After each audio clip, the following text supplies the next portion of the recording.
Love is important. Love one another. What's good? Salute to my listeners, salute to my comrades behind enemy lines, and welcome to the State Razed Session. I'm your host, K-Rob. You know what it is. Every week we're here choosing our path to liberation while hosting this informative dialogue highlighting America's systemic issues and the importance of a unified race state. Let's get it. This is yours truly, the Almighty God, Queen, represent the State Razed. Y'all know what's up with us. On this episode, we're chalking it up with POPP Da RIPPA, a very inspirational figure on the Miami scene. Originally from Opalocka, today he's CEO of Icesquad Entertainment, as well as a community revolutionary and sits as an executive member at the Circle of Brotherhood. Noticed in my eye for his work ethic and passionate contributions to the State Razed. Here's my session with POPP Da RIPPA. For the sake of everybody out there, for the record, y'all already know what it is. It's State Razed coming to you, man, on the strength. Everybody from the bottom, the State Razed from the bottom, and we all know it's about raising the state. So welcome to the State Razed Session, you know what I mean? For all my listeners out there, you know what it is, it's love. For all my comrades behind enemy lines, you know it's love. And I'm bringing this to you in the flesh. I'm bringing it to you because it's not about an interview. You know what I'm saying? It's not about a talk. It's about a conversation. It's about dialogue that's gonna make a difference and making sure we line up with the right people. So today, I'm lined up with POPP, and this is a Florida native, Opalocka bound, you know, from back in the day, from the bottom, and there's no other way to get it to you but from the bottom, from the grit. So everybody, let's welcome POPP to the show, man. Thank you for being here. I salute you, brother. Man. Respect, fam. Definitely love, respect. Love. Definitely. Thank you for having me, man. Thank you for even, you know, being able to have this time for people. My shot's gonna be a little bit, but being able to have the time for the people to have a glimpse into who you are and your contributions to the people, and in my case, the State Razed, and in your case, you know, the Icesquad, you know, the nation, right, on your side of things. No doubt. To begin this for everybody, if you may take us back to the genesis of Opalocka, what shaped you as an individual, so I could begin a little journey with you so people can have a little insight.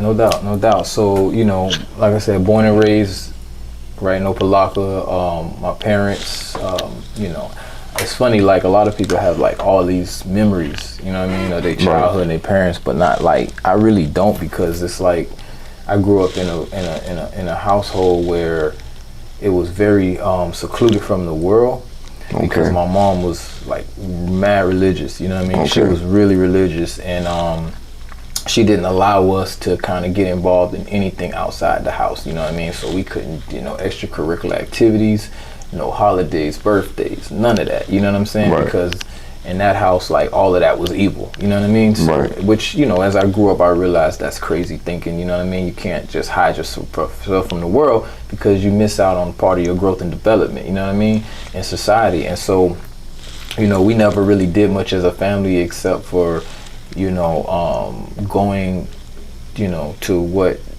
religious services, you know what I mean? Because she was a Jehovah's Witness. And, you know, that's all they did religiously. Now, my dad, he was more of the rebel, you know what I mean? He's from Liberty City, and, you know, that's where he was born and raised, and he eventually got, like, kicked out of that, you know what I mean? So, like, they was already at odds because they wasn't on the same page. And me and my siblings, you know what I mean, we was caught in the middle. So eventually, as I got older into my teenage years, I started to rebel too, and, you know what I mean, like, they eventually kicked me out. Like, I was getting into rapping and music and stuff like that. It's shunned on, you know what I mean? I was like really heavy into hip hop, and so like they kind of like pushed me out, you know what I mean? And so I got closer to my dad because he, you know, same thing happened to him, you know? And that's when I really started seeing the world for what it really was, you know what I mean? I started like hanging out with different type of dudes, you know what I mean, in the streets, and I realized everybody on the block, like, they had a hustle, or they was like real like heavy in the books. Did Pops have an influence on your direction during them times? I'm just speaking of the male figure. The male figure, like, he did when he was there, because they split They Right, split right. when I was young. You know what I'm saying? Okay. They split, but while he was there, yeah, like to this day, like my dad raised me to fear nobody but him. Right. And he figured out a way to make that stick like our whole life. Like for some reason, even my dad now is like 64 years old, like Okay. gray hair Respect. and all. He even got a cane. Right. But it's like he instilled something in us to where like nobody can shake us but him. Yeah, man, he's You one know of the what I'm saying? Avengers. Yeah, The like God. I think he's Superman. Like God. he raised us like that. So it's There you like, you know, he put that fear of God in us that where nobody can move us but him. You know what I mean? And Yeah. so that stuck with me. So I respect him to this day as like my real OG. You know what I mean? Yeah. Because my dad didn't play, man. My dad was a real serious dude. He was a 5th degree black belt. Okay. So he was about them hands. You know what I mean? Definitely. And fighting. Like he was a scrapper.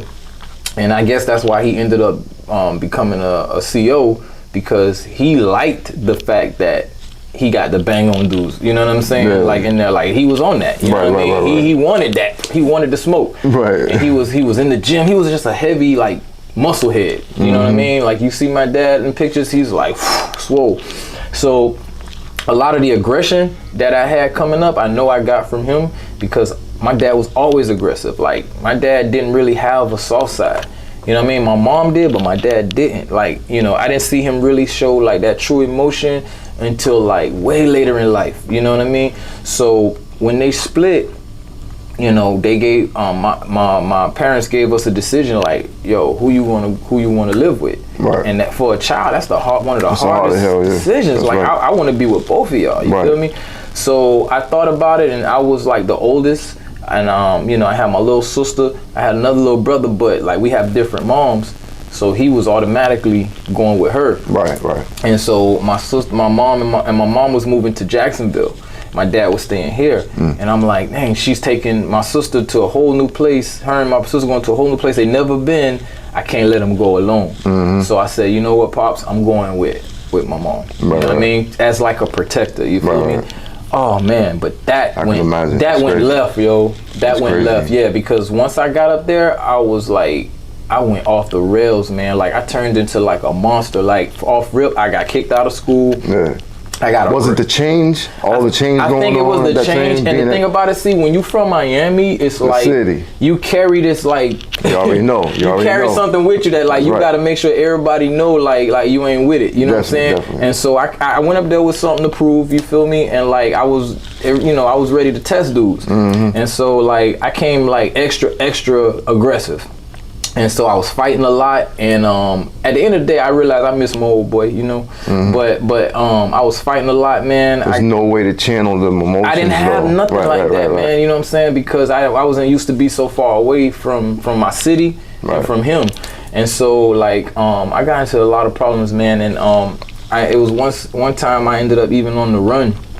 You know what I mean? Because my mom's there was a situation that went down in my mom's crib.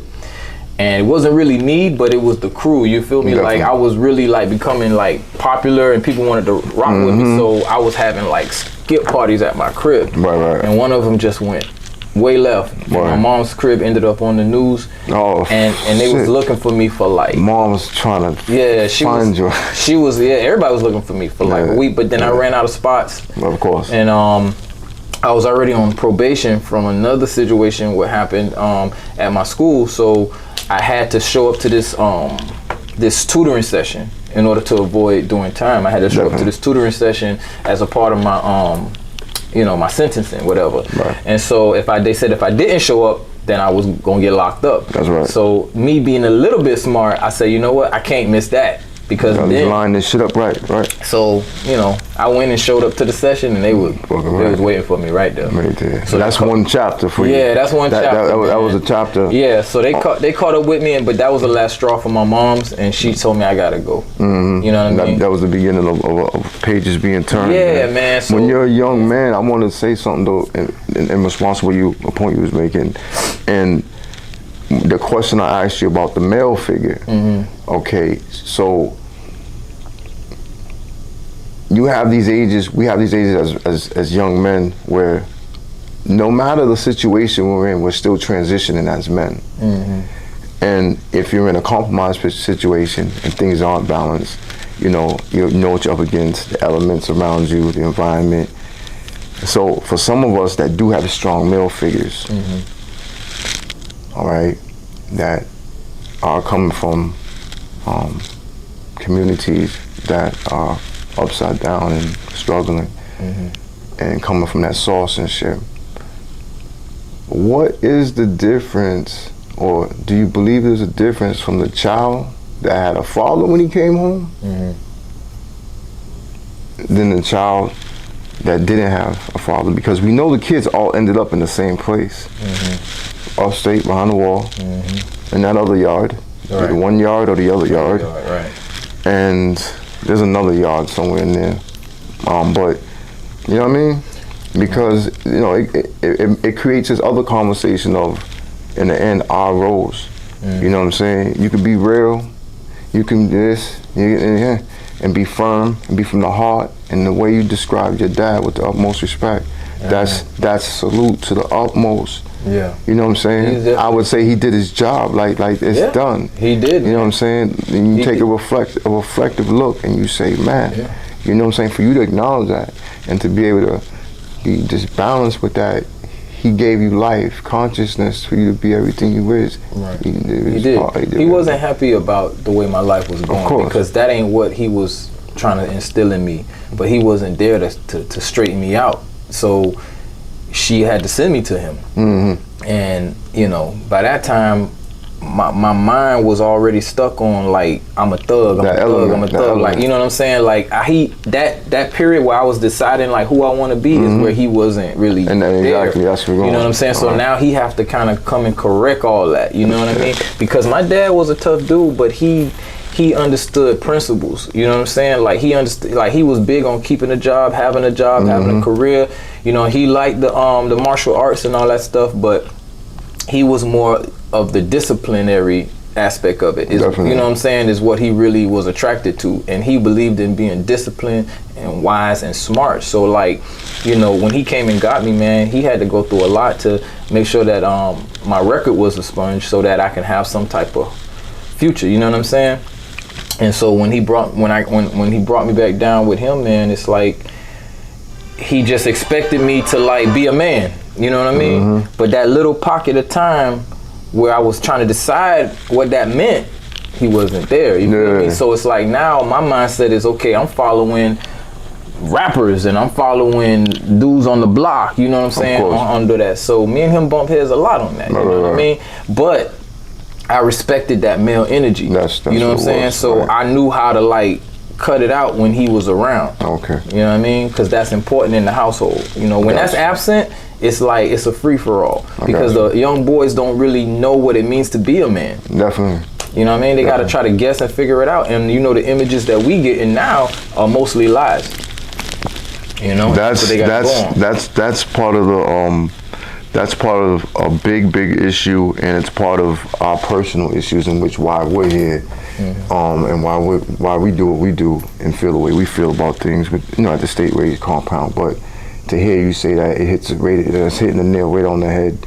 There are a lot of things that are just too influential, and they're so poisonous, and they're so detrimental to the race, man. It's crazy. But I don't want to touch that part of the conversation if you don't mind yet.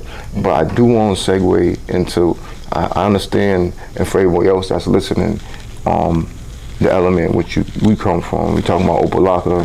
We're talking about the South back in the days. Opalocka was on the map for a very, very long time. With a lot of their struggles and community-based things, and so if anybody doesn't know, the Bab and the Triangle, where was that, man? 22 Ave. It was popping, man. It was going down, man. But to be in that environment, and to come from that environment, and to be in these environments like this, and to still bob and weave your way through, and to come out with the morale, to come out with the shine in the right place of people being able to identify who you are, means a lot to the nation, to the people who never, you know, who aren't slime balls, to the people who are at the bottom but do care about the movement and don't know where to get in, but they got heart and love for this. That means a lot. You know what I'm saying? What were some of the things that that helped propel you to, like, that next stage where you found this identity, when we, as I speak for myself too, whether it's, you know, when hip hop and the music were an influential factor in our culture, not us. Right. It's our culture, and then we reflect on our environment, our habitat that we live in. You know, so during them times, you know, if you look at it, you know, what was it like when you was transitioning during them times when you probably had a sense of identity of what you wanted, because you're facing all this shit out here dealing with the sauce. I mean, I'm saying that because when anybody looks at your background, the contribution started early. The music industry, you know what I'm saying? What was your first deal? How did it go down? When did you know this is what it was? Well, I knew at a very young age, man. I think I was like maybe 15 years old. And I started really getting it heavy into hip hop. But the thing about it is, like, when I first got into it, it was a lot more conscious. You know what I'm saying? And that's how I know the power of music, because when I started listening to like Public Enemy, I started listening to like KRS-One, you know what I'm saying, Black Nubians. That's what you was connecting with? I was connecting with it, right? Word. So that kind of helped me like realize like, okay, I don't have to behave one type of way. I could be like this type of dude, and that's dope too. You know what I'm saying? I could be like black and proud, wear the African medallion, rep a college. You know, think about going to college. You know what I'm saying? Stuff like that, because that's where you had those influences. It was taking me there. It was pointing me in the direction. So I was like, yeah, I'm on that. I like that. And so, you know, I realized that you know, I had some skill for rhyming, and you know, I felt like, hey, I could do that too. You know what I'm saying? I felt like I could do that too. One of my biggest influences was LL. You know what I'm saying? And shout KRS-One. Shout out to LL. You know what I'm saying? The GOAT. You know what I mean? KRS. Yes, KRS-One. You know what I'm saying? The Blast Master. You know, people like that. You know, and then I realized, you know, I could be it could be a voice for what I want to talk about, because you know, I was feeling pains and struggles, and that was an outlet. So I made a conscious decision at 15 years old, like, that's what I want to do with my life. That was it. And no matter who came to me with, oh, you should be a doctor, lawyer, whatever, I was like, nah, I'm gonna be a rapper. And back then, that was like the worst thing you could tell people. You know what I'm saying? Because they was like, that's not a real, you know, that's not gonna last. Back then, they thought it wasn't gonna last. They was like, oh, that's just a fad. It's not real music. You know what I'm saying? Because we was still like finding our way in hip hop. Of course, yeah. You know what I'm saying? And so I stuck with it, bro. And it's like when I ended up finally, when I came back to Miami, I ended up finally getting my first record deal. I was like 15, 16 years old, and it was this local cat. He was a producer, and he had a label he was starting. His name was Wendell. It was Wendell Records. It was named after him, Wendell Wilcox, and he got a whole bunch of cats from the high school and built like a group. And put me in the group, and that's when I started learning about like. So he was stepping out during the time, seeing the younger individuals. Right.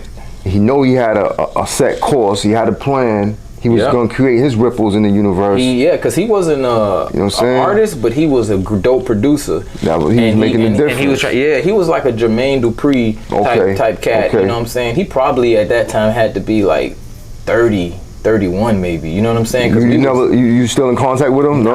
What's his name? Wendell Wilcox. Wendell Wilcox. Man. We're inspired. Yeah, Wilcox. He had Wilcox Records, man, back then. You know back then, anybody know what's up with that record back then? Let us know. Yeah, so he taught me about performing and being, you know, in the studio and recording and stuff like that. And I was like, yeah, I really want to do this, man. And so the issue why I couldn't stay with it was my fault, because I was a minor.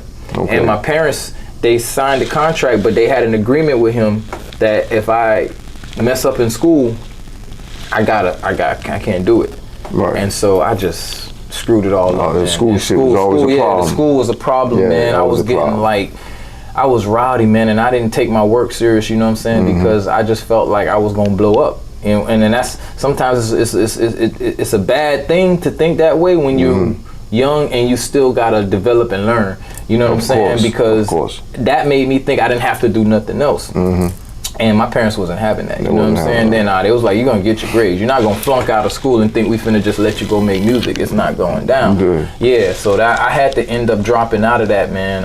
You know, but I did get back on my feet, man. I you know, once I got out of high school, I got another deal with a dude out of Philly.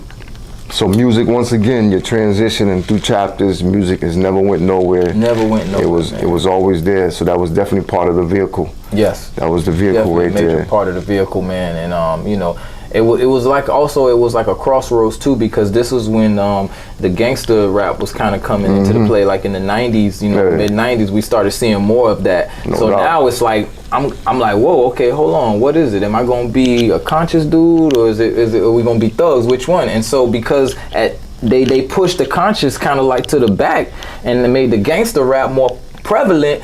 That's kind of where things started to shift. You feel me? It was shifting back then, but it was like my little memory of it was like, depending on your element, what you were doing out there in the street, depending on what music you listened to. So I had groups of boys that they were about females and partying. Like they was just coming out like house party days and shit. So we had celebrities, you know, in our circles and shit like that. So we would always end up at spots where it's going down. So it's about the ladies at some place, whatever. And parties, man. And then you had the individuals that had other influences, and it was about the OGs. It was about the rules and all these superheroes that you would see come through that you looked up to, that you wanted to be just like them and have that respect. And you see how people, you know, the way rooms and how people acted, you know, when a certain person walked in that shit, you know what I'm saying? Or just the way things work, man, within the laws of respect and love, because you can't lie about love, you know what I'm saying?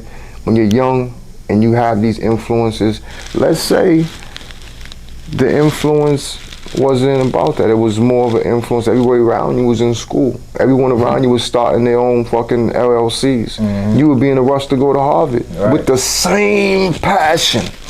Right, that's true. And you know the fire we put into that shit out there. Right. When you believe in something, you're gonna go hard. Yeah, so I ain't gonna touch that yet, but that goes into a whole nother thing, man. But I hear another story of a brother with passion pushing through with the music, you know, bobbing and weaving the other game out there that's shaping you, that's making you, and resiliently through the end. Obviously, there's an end game, there's an end story, but you were able to see through that.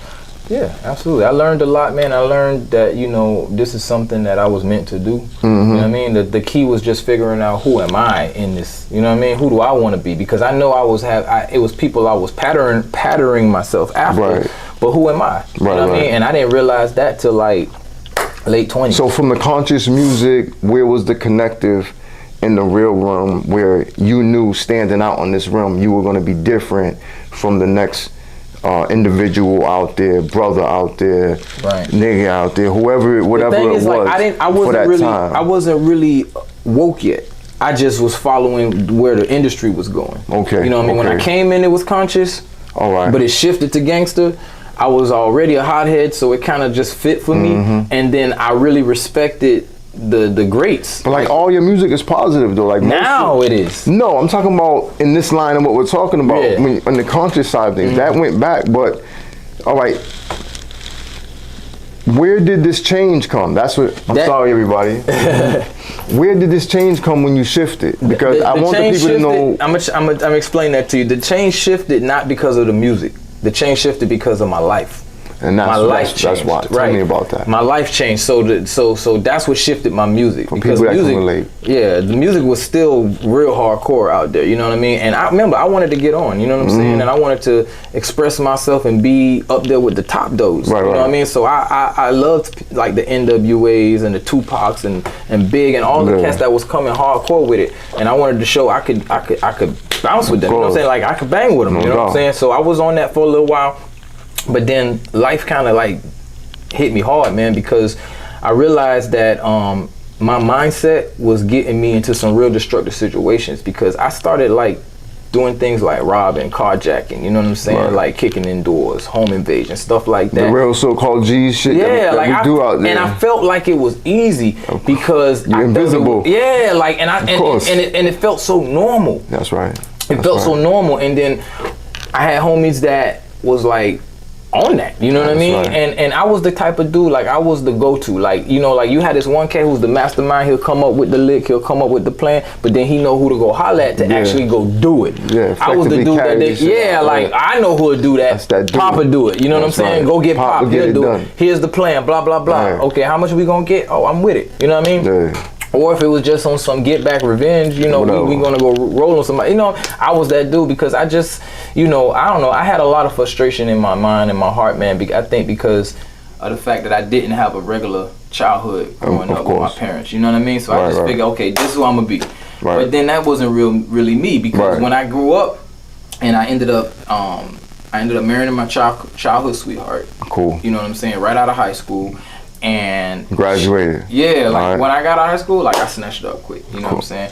And so like she started to like kind of make me think about like that was a layer. Yeah, that was gonna be a layer. Right? Yeah, that was gonna be a layer, like, man. I don't want to hurt her if I get locked up or whatever like that because I was doing some. But just to stop and stuff, think, man. just to stop and think like that, you were already, you know what I mean, breaking barriers, heading in that direction. And so it came down to it, man. It was one situation, man, where she was with me, and we was at a wedding, dude. A wedding. This is how crazy I was, bro. Right. We was at a wedding, and someone said something to her out of the way. It was like her friend's wedding or something like that, bro. And like we got into it, and I pulled out the strap and everything at somebody's wedding, bro. You feel me? Like yeah, you lived on the run. Like yeah, like it was. I was like crazy like that, and then course. like she started to see me differently at that point, and so like that kind of made me take a step back too. But eventually, man, you know, just some issues within the marriage didn't work out, and we ended up splitting up. You know what I'm saying? But it still made me kind of reflect on my life, who I am. You know what I mean? And then along the way, I ended up, you know, getting even closer to my dad after that. Because at that point in my life, I was real depressed after that first marriage ended, and me and my dad got closer. Okay. At that point in my life, my dad had changed his life. He started being mentored by a man named Dr. E.J. McKenzie, who was actually a pastor of a church called Panorama Christian Center. And you were both transitioning at the same time. But I didn't know he was. You didn't know. I didn't know because me and my dad wasn't really like talking like that. But then when I was going through that situation, he was there for me, and that's when I started learning what he was doing. And I'm like, wow. So going through his own shit, he was he said, "I got you." Right. Because if anybody know my dad, my dad is a real like cut and dry. Like he don't play the radio. Like he tell you like it is. If you don't like it, get out. You know what I mean? That's the type of person he is. And so I started seeing him become more and more humble. Like, why is this dude all of a sudden so humble? Like, I'm able to come to him with things. He started apologizing for stuff, and my dad don't apologize to nobody. Humble himself. And I'm like, wow, man, I could see the spirit like changing in him. And so when I was going through my situation, he started telling me, look, this is what I've been doing, this is what I've been going through. I've been sitting down, learning different things. I've been changing my mindset. You need to come see this guy that I'm rolling with. Right. And so I was like, nah, I'm good. You know what I mean? I don't want to pause to that because I remember when I was young, I hated that. You know what I'm saying? Like when my mom used to drag us and stuff like that, I hated that, dog. That's why I rebelled against it as soon as I was old enough. You know what I mean? And so it got to the point though where I really felt like ending my life, bro, because I was depressed. You know what I'm saying? I was really depressed. And so I said, you know what I got to lose? Right. I'll go check it out. So he took me to a meeting. It was a meeting only men. So my dad took me to this meeting called the Icemen. And Icemen, right. Serious shit already. The Icemen. I'm like, okay, the Icemen. And he told you this was the name before going? No, he didn't tell me that. Okay. He didn't tell me that. He just said it was a men's meeting. Okay. So it was just gonna be all guys. So I was like, all right, cool. Sit down and talk with him. And then that's when I realized it was called the Icemen. I was like, oh, that's a dope name. You know what I'm saying? And then so I found out what the ICE stood for. And the ICE stood for integrity, character, and excellence. Integrity, character, and excellence. And as you can see, my record label is called Icesquad. And that's those representing those same principles: integrity, character, and excellence. That's deep. Yeah. That's powerful. So that's powerful shit right there, man. Yeah, we talking about like over 10 years He ago. brought you to the lab, man. Right, over 10 years. And that just shows you how impactful it was for me because look, still today I'm repping it. You know what I'm saying? Definitely. That's how you know like it really stuck. Right. So what happened is these are the 3 principles that was being taught to these men. integrity, character, excellence. Because the idea was that if you can master those 3 principles as a man in life, you will be successful in anything. Anything. There you go. Anything you do, Word. no matter what it is. It could be job, it could be career, family, health, whatever, anything. Yeah, I'm thinking right now, fam. It's like that's the math. Yeah. With those 3 words, that's the power. Integrity, character, and excellence. Yeah, that says it all. He started breaking it down, each word, integrity, character, and what it meant, and I'm like, man, this is what I've been missing. You know what I'm saying? This is the missing element to what made me really figure out what's my purpose and what am I doing out here. You know what I'm saying? Because I was just wilding. You know what I'm saying? Not really having. I got talent, I got abilities. You know what I'm saying? I got passion, but I ain't had no direction. Right. So when I heard him talking to these men, he started giving his story. He was from St. Petersburg, an ex-dope boy.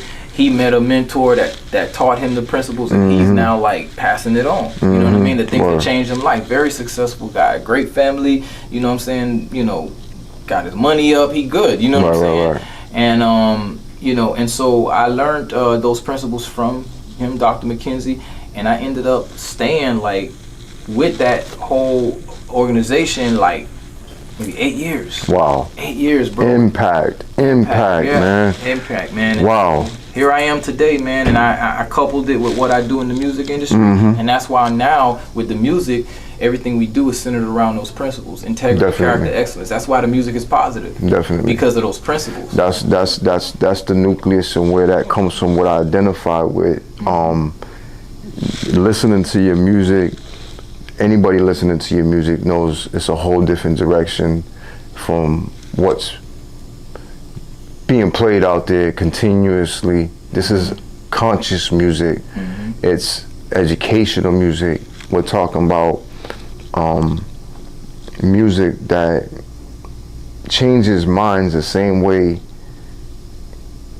Pops was mentored, and he had to make this, not this decision, but it has to happen twice, internally, and then he had to manifest that.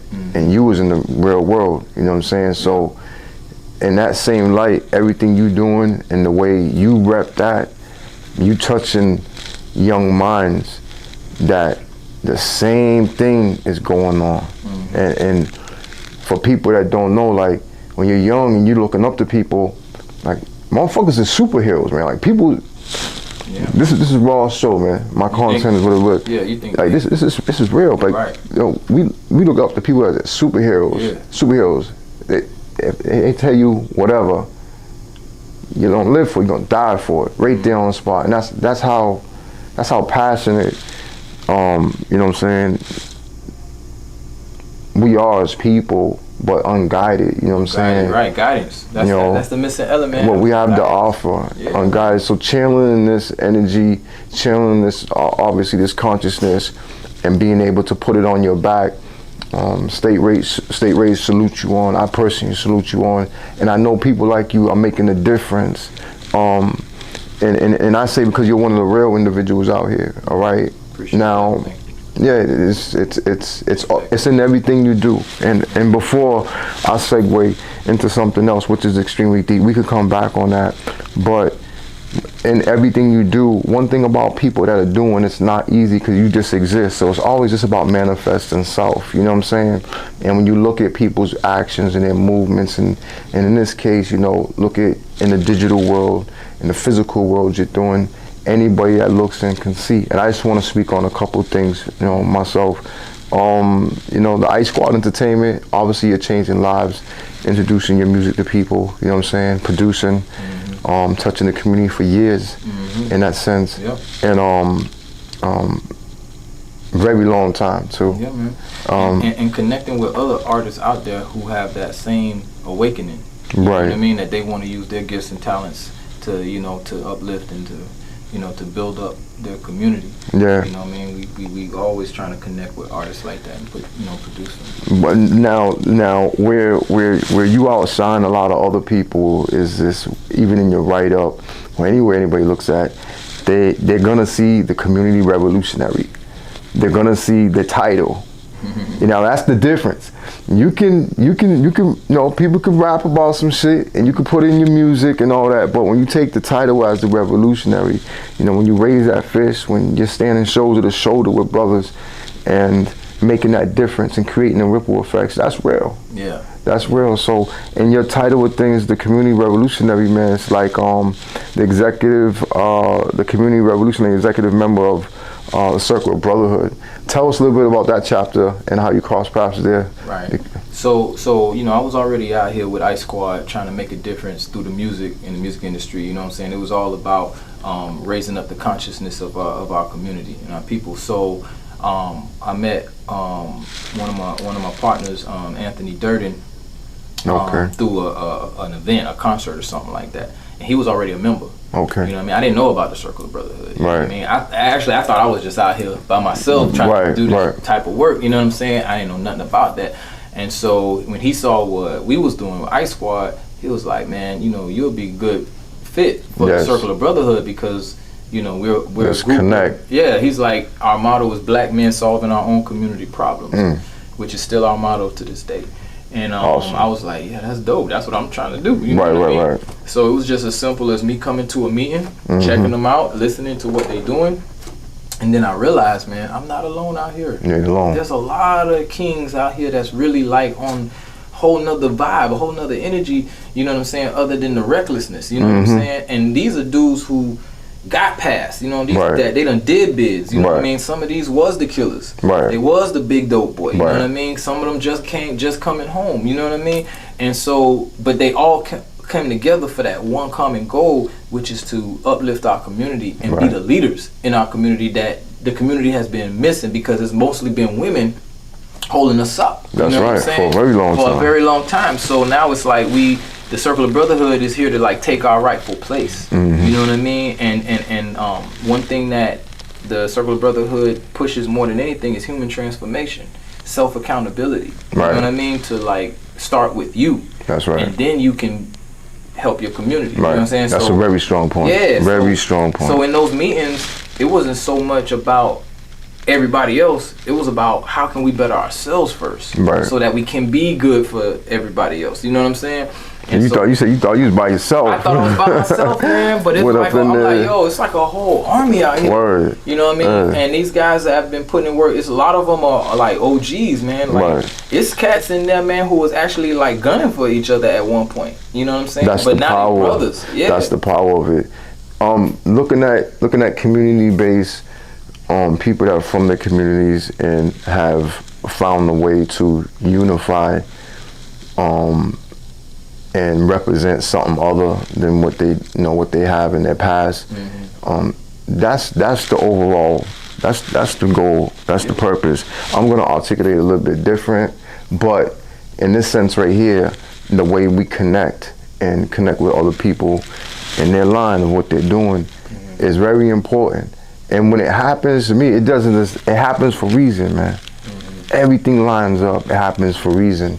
And in this case, I've seen your contributions that I don't know about other people, but I do know between the Circle Brotherhood and yourself, even down to feeding the neighborhood, being able to give people mentorship, understanding the community, being out there.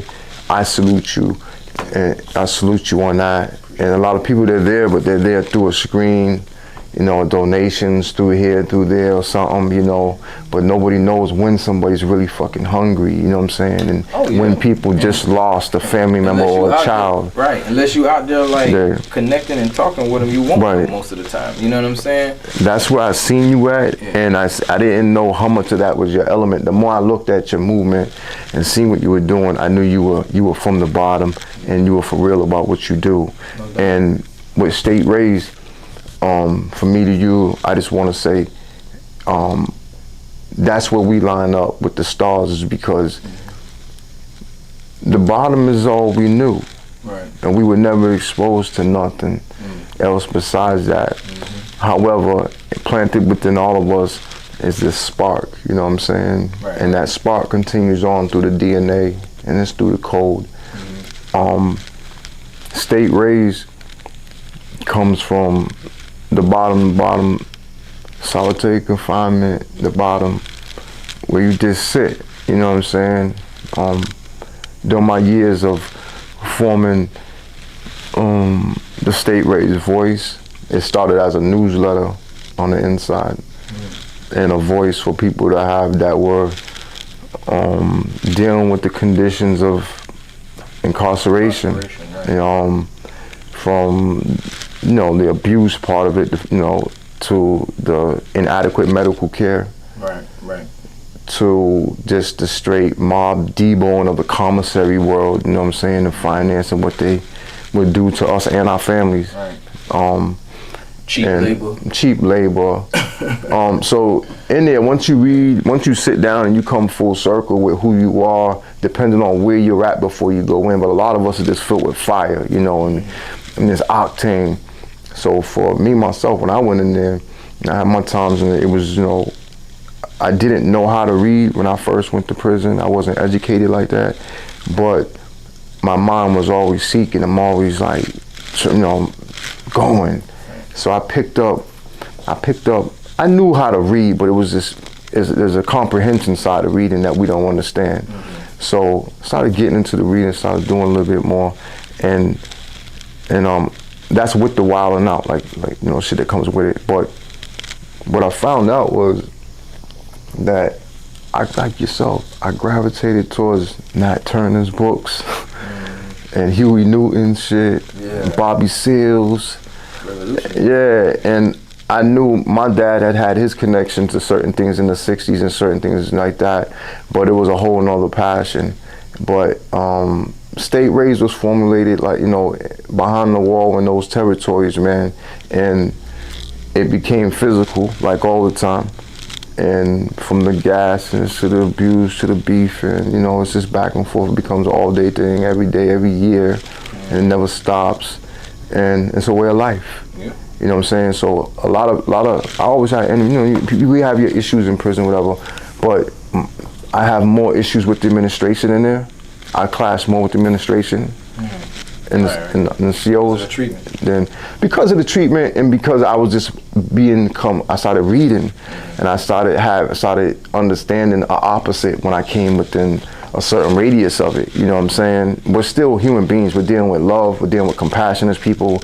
We're dealing with energy. I don't care if you're a CO, a caseworker, whatever. You walk in the same room with somebody, you feel what's going on. You can look people in the face, you know what's what. Right, exactly. And there's so many elements behind the walls where you're there long enough, that shit shapes you. Yeah. That shit shapes you. So a lot of them, a lot of soldiers, a lot of warriors, they come out worse than they went in. Yeah. And identifying all this with my history with it all, because it's like we was discussing before. Some people do time, and then some people do hard time. And you're in the trenches of solitary confinement. You're always trying to figure it out. If you're hustling on the street, you're hustling there. All you care about is a package and some other shit going down. You know what I'm saying? So it's like transitioning from that is crazy. Yeah, you know what I mean? Because for all of us that come home, so state raised is like, we're gonna do, we gotta reach out to the bottom. We gotta have this firm understanding, because the state raised are the ones who haven't been counted. Whether it was the political marches, whether it was a lot of this other stuff going out there, the hustlers, the people that are putting in work on one another have not been counted, I don't believe. Right, they don't have a voice. They don't have a voice. Yeah. So that's what state raised started being formed around. And it was the state raised, the ones with no voices, that are in this perpetual cycle of just shit, you know what I mean? And knowing that consciousness and awareness and disconnect is where it has to begin. Sitting across from one another, the podcast, I was told the podcast will be the vehicle, you know what I'm saying? Will be the voice for people like yourself, and for the armies of people that are to come, you know what I'm saying? So salute to what you're doing, man. Yeah, that's what we repping. That's why we're here, man. That's why we're here. So that's how I relate to you as well. No doubt. Just on the struggle side, that's what we're breaking down. That's important, man, because like I said, even at the Circle of Brotherhood, like nobody's like squeaky clean, you know what I'm saying? But we have all like been state raised, as you said, exactly. To another level of consciousness, right? And where we now know our purpose. Our purpose is to clean up the same streets that we messed up. You know what I'm saying? And be the light instead of the darkness. You know what I'm saying? Go back to the same hoods that we was tearing down and build them up. You know what I'm saying? Now here's the whole thing though. When and how can communities start investing in communities? If there's been these red lines that separated our communities, whether it's with the banks and everybody else, real estate all the way down, these same lines have to not just be acknowledged, but be raised as well. That's why we spelt it R-A-Z-E-D, to level, to tear down. The state has to be raised, and we need a new raised nation where everything's more, equaled out and portioned, where everyone has the same fucking opportunity, because I'm pro-life for everybody, you know what I'm saying? Not just for the people that look like me, but there's a systemic issue here, you know what I'm saying? And it goes into a deeper problem that I don't want to send this into no other spin, but we're gonna have time for a lot of that, believe this, but I believe America was based on white supremacy, man. Yeah. And I don't just mean it and say a derogatory word to describe it. I mean their ideology. Their ideology is based off of white supremacy. Right. That's why when you look at the Constitution, it was not considered. We was not considered in that. You know what I'm saying? Wasn't even a person. Because we wasn't even an actual person. You know what I'm saying? At that time, so they didn't expect that to change. Right. So they didn't create the foundation of this country with us in mind, other than being property. Right. So that really hasn't changed much. It's just that now you have to be more finessing with it. You know what I'm saying? To where you get free labor by mass incarceration, so that you get more people to fill up the prison industrial complex, so that the private prison industry can continue to thrive. You know what I mean? And get passed on from generation. That was another level. That was another level. You know what I'm saying? Yeah. And so we have always been looked at as products and property. Definitely. You know what I'm saying? And they've studied us for so long, all the way back to Willie Lynch, to where they know exactly how to get us to go in the direction that they want us to go, to where it benefits them in the end. Word. So white supremacy is what this country was founded on. You know what I'm saying? That ain't that's the reality. But we are a nation within a nation. Right. You know what I'm saying? I said that. Like I said, I don't want to hammer it in, because conscious minds know it is. We're already light years past that, because we know it has to be done. And another angle the state raised, where I identified with the people in the community have to fix the community problems, where the Circle Brotherhood touch base at, and where you touch base with them on that. I felt so passionately about that, coming from the state raised angle, because of what we come home to doesn't always, we don't have nothing to facilitate us right off the rip, and not this that, where I want to say one thing that's very important is there's great gap where it comes just to entrepreneurship. If there were, as we know, more areas within the business sector where everyday people had space to extend their entrepreneurship, or have startups black owned, it would trickle down to people that need help, that might be hungry in the neighborhood before they went and read up on this or sold this, and might be willing to work or look for a job.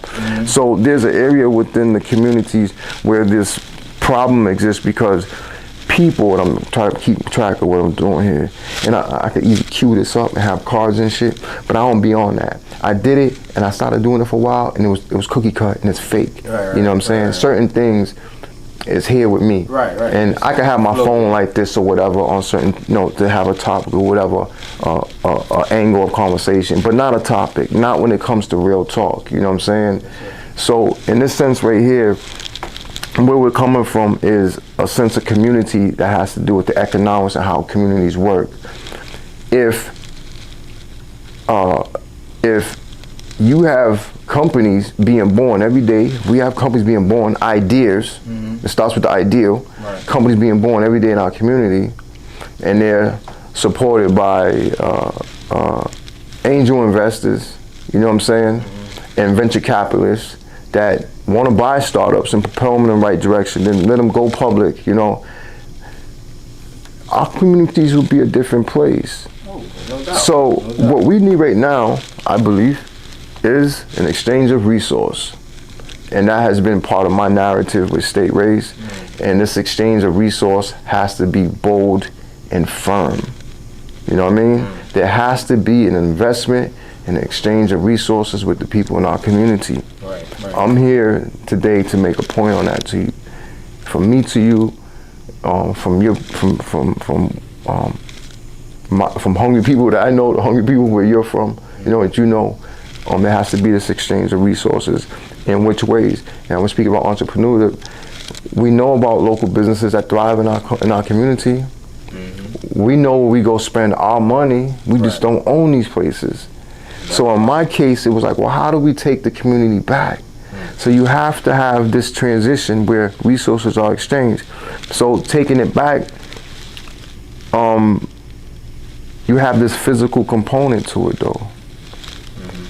And where what comes into play is there's 5 hustlers on the street and every day they're feeding their kids on the hustle from the block. Nothing's gonna change that wheel from turning because they're eating off it. The necessities of life they need, food, clothing, and shelter, rent. When things like that don't give and ain't changing, people are still gonna rely on the same shit. So with State Raised, I said, this has to be dealt with adequately. Food, clothing, and shelter. So a nonprofit. Let's connect the nonprofit to this voice. And wherever we go, no matter what, it's always about food, clothing, and shelter and resources for the people to be able to give. And to put so much invested time into having that part straight. Because I did not want to just come and talk without understanding your problem enough to give you something about your problem. Right. You know what I'm saying? A solution to the issue. I mean, that's what State Raised is about also. You know what I'm saying? Bringing solutions to the fucking everyday issues. The rich, the other part is the rich, the poor, and the middle class have to sit at the round table. And so I would ask that in the future, in future conversations about the direction of our people, that you can, if you can attend the co-host seat when we have the affluent, the well-off at the round table, when we have somebody that has slept under the bridge last night and knows this community from that angle at the round table. We have a person like yourself at the round table. We have somebody that works a 9 to 5, been doing it faithfully in the community for 40, 50, 60 years on that gerbil wheel, but got nothing to show for it. Somebody just coming home. Somebody just coming home. That's the dialogue we need to have. And everyone's having this conversation, but they're not at the same table. So that's where I want to bring brothers like yourself, bring other brothers, teams, bring them to the round table. But why? Look, I don't want to put people's names out there, but not right now. But look, so-and-so, you're an influential part of what's going on out here. Let's get this shit right. We don't care about the label. We don't care about none of that shit. We started this shit. This shit was built on our blood. This shit is out of whack right now. Here's the music industry. Here's the rules. So what we have to do is go get the pioneers. What do you believe we go? Where do you believe we go from here as men in our communities at the bottom, the State Raised? What is your word to me, to whoever's listening that's from the bottom, that might not have, you know what I'm saying, a pot to piss in, that might not even have the re-up, you know what I'm saying? But they got a phone, they listen on the podcast, you know what I'm saying? They catching this however they catching it. What do we say to them? You know what I'm saying? What we tell them is that, like, everything that you need is really within you. You have to activate it. You feel what I'm saying? And sometimes it takes other people to help bring it out, to identify it. So don't try to be a lone wolf out here. A lot of times. But some of them feel like that. I had a dude last week. He told me, man, I'm alone, man. He says, I feel so alone because this shit is moving so quick.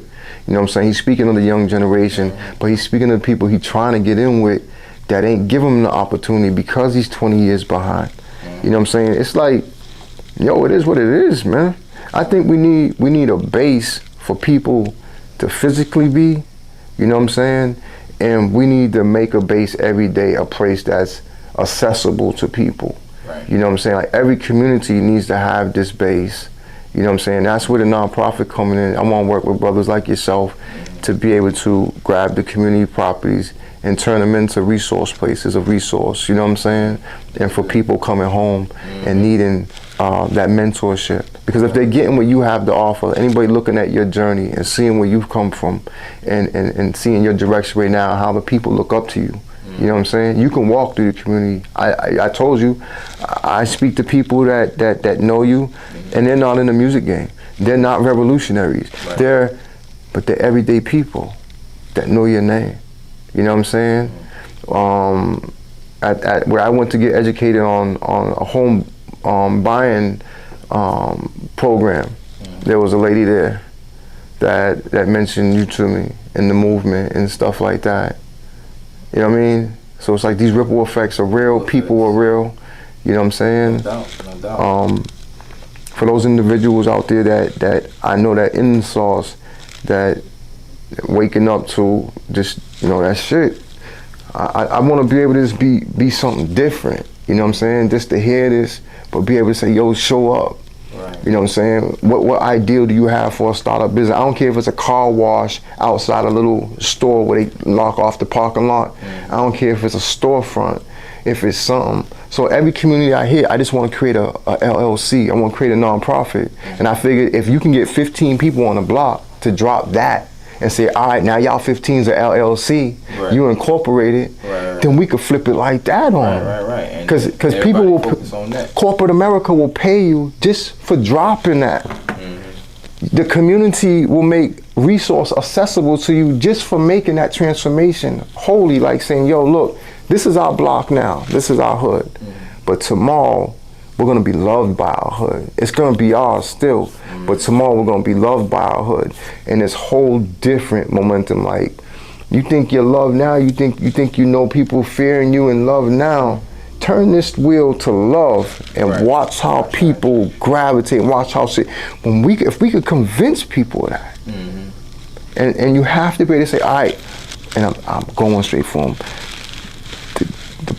the game got to go. We only hustle because we never had shit.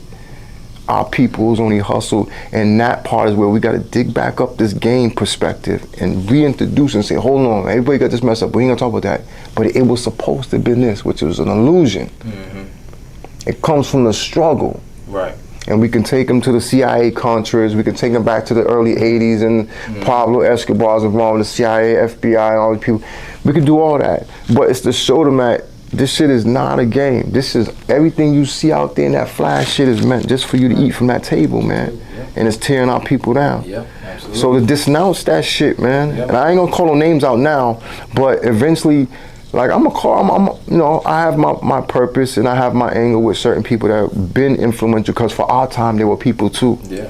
And they have coasted through this without taking face for their responsibility and our carnage. Exactly, and those the ones who need to be at the head of the table trying to change it. You know what I'm saying? That's what it should be, man. You know what I'm saying? Because we in a sense, we like pass this on. You feel me? Like we built this and passed this on. Like, you know what I mean? Right. When we could have cut it off. Could have cut it off. Right. You know what I'm saying? We just said, you know what I'm saying? Hey, I did my time. I'm good. No, you're not. Now, you know what I'm saying? As the elder statesman, you're supposed to help the next generation. You feel what I'm saying? Exactly. Be better. Exactly. Be better. You know what I mean? So it's like, you know, when I see older cats, man, and OGs like kind of like endorsing the still living off that old rap shit. Yeah, man. It's like, and they endorsing a lot of the carnage and stuff. You know what I'm saying? And the debauchery that's going on in our cities and our streets, dog, with these young cats, it's like, bro, like, that's not our role.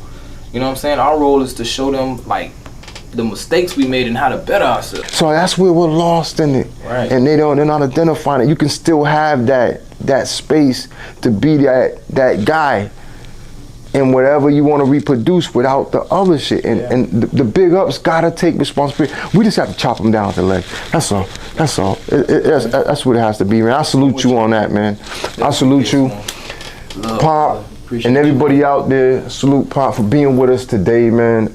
Anything that has to do with Pop on your entertainment page? Instagrams? Yeah, y'all can follow the movement at Icesquad ENT1 on Instagram, or Icesquad Rap on Instagram. The website is icesquadent.com. Integrity, character, excellence. That's what the game is missing, and that's what we bring it. We changing the game from the inside out. You know what I mean? So Follow the movement. Also follow the Circle of Brotherhood. Black men solving our own community problems. One brother, one hood. And you can follow that movement online too. Circle of Brotherhood Miami.org, IG, Facebook, Circle of Brotherhood. You know what I mean? Hit us up, man. If you got any ideas, concepts, or you just, you know, a brother out there that's ready to awaken your people in your community, link up. Hit us up, man. Come to our meetings every Tuesday night, 6:30 to 8:30, 5120 Northwest 24th Avenue. You know what I'm saying? That's Circle of Brotherhood headquarters. Holla at us. That's the connect right there. Yeah. Y'all heard it here. This is the State Raised Session. K-Rob, for every chapter that ends, another must begin. And you know how I ended. You know the slogan. You know the trade, man. There are many paths to liberation. Choose one. That's all we got to do is choose a path. There are many paths to liberation. Look, evaluate, peep game, and choose one. And I'm speaking to the state raised out there because we haven't been counted yet. And we're going to be counted soon. But let's get this right.